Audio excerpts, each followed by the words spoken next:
After Moses' death, the Lord commissioned Joshua, urging him to be strong and courageous, promising his unwavering presence and success if he diligently obeyed the law.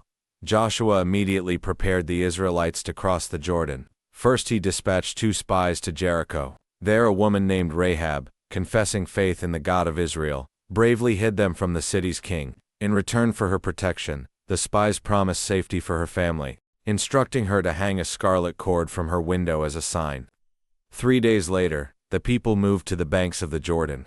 God then instructed Joshua that the priests carrying the Ark of the Covenant would lead the way. As their feet touched the water's edge, a miraculous event unfolded. The waters upstream piled up, and the riverbed downstream dried up, allowing the entire multitude of Israelites to cross on dry ground. This awe-inspiring display of divine power confirmed Joshua's leadership and God's faithfulness to his promises, setting the stage for their conquest of the Promised Land. After the miraculous Jordan crossing, Joshua commanded that 12 stones from the riverbed be erected at Gilgal as a perpetual memorial of God's power. At Gilgal, a vital spiritual renewal occurred. All Israelite males born in the wilderness were circumcised, fulfilling their covenant sign. Following this they celebrated the Passover, and the daily provision of manna ceased as they began to eat the produce of the Promised Land near Jericho. Joshua encountered a divine figure, the commander of the Lord's army, who revealed the sacredness of the ground and gave explicit instructions for the city's conquest. For 6 days, the Israelites, led by priests carrying the ark and blowing ram's horns, silently marched once around Jericho's formidable walls. On the 7th day, they circled the city 7 times. At Joshua's command, after a long blast from the trumpets, the people let out a mighty shout, and miraculously, Jericho's massive walls collapsed flat. Only Rahab and her family, who had hidden the spies, were spared from the city's complete destruction, and a solemn curse was pronounced upon anyone who dared to rebuild it. After the triumph at Jericho, Israel faced a shocking defeat at Ai. Distraught, Joshua sought God, who revealed the painful truth. Achan had secretly taken forbidden plunder from Jericho. Achan confessed, and he and his family faced dire consequences, cleansing the camp and restoring God's favor. With the sin purged, God gave Joshua a new strategy, leading to Ai's swift capture and destruction. Following this victory, Joshua solemnly fulfilled Moses' command, building an altar on Mount Ebal and reading the entire law, including its blessings and curses, to all Israel. Meanwhile, news of Israel's conquests reached the cunning Gibeonites. They devised a plan, approaching Joshua disguised with worn-out clothes and moldy provisions, pretending to be from a distant land, seeking a treaty.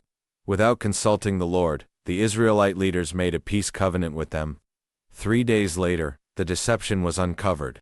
Though bound by their oath, Israel could not destroy them, so the Gibeonites were made perpetual servants, hewers of wood and drawers of water for the congregation. A coalition of 5 Amorite kings attacked Gibeon. After they made peace with Israel, Gibeon appealed to Joshua, who responded swiftly. God fought for Israel, sending devastating hailstones and miraculously commanding the sun and moon to stand still, granting Israel a full day to decimate their enemies. Joshua captured and executed the 5 kings, then systematically conquered numerous cities in the southern hills and plains, establishing Israel's dominance. Soon, a formidable northern alliance, led by Jabin of Hazor, gathered for war. Again, God assured Joshua of victory. Israel met them at the waters of Merom, routing their forces and capturing all their chariots and horses. Joshua burned Hazor and destroyed its inhabitants, but preserved other cities for Israel to inhabit. Thus, Joshua conquered the entire land, from the southern plains to the northern valleys, leaving no king unconquered. The land finally had rest from war. Chapter 12 summarizes the impressive list of 31 kings Joshua defeated, completing the conquest begun by Moses east of the Jordan. Though much land remained unconquered, the Lord commanded Joshua to begin distributing the Promised Land. The territories east of the Jordan had already been allotted by Moses, and it was affirmed that the Levites would receive no tribal land, for the Lord God himself was their inheritance. Then, at 85 years old, Caleb approached Joshua. With unwavering faith, he recalled Moses' 45-year-old promise. He would receive the very ground his feet had trod. Caleb boldly requested Hebron, a mountainous region inhabited by the formidable Anakim, declaring he was still strong enough to drive them out. Joshua, honoring this deep faith, blessed him and granted him Hebron as his inheritance. Following this, the vast territory for the tribe of Judah was meticulously delineated. Its borders stretched extensively, encompassing numerous towns. Even within Judah's allotted land, challenges remained, as depicted by Caleb driving out the Anakim, and his daughter Achsah, wisely requesting and receiving crucial springs of water, highlighting both the blessings and ongoing efforts required to fully possess their inheritance. The land distribution continued with the descendants of Joseph, Ephraim, and the half-tribe of Manasseh west of the Jordan, receiving their vast territories. However, they failed to completely drive out the Canaanites in places like Gezer, who remained among them, albeit as forced laborers. Notably, the courageous daughters of Zelophehad once again stepped forward, securing their rightful inheritance among their male relatives, ensuring their family line continued to possess land. With 7 tribes still without their inheritance, Joshua confronted their delay. He dispatched 3 men from each unallotted tribe to survey the remaining land, divide it into 7 portions, and present their findings. This pivotal moment also saw the tabernacle, the sacred tent of meeting, moved from Gilgal to Shiloh, establishing a more permanent spiritual center. Finally, before the Lord in Shiloh, Joshua cast lots, fairly distributing the remaining territories to the 7 tribes, bringing the primary land division to a close and setting the stage for each tribe to fully claim its appointed inheritance. As the conquest efforts progressed, the distribution of the promised land continued.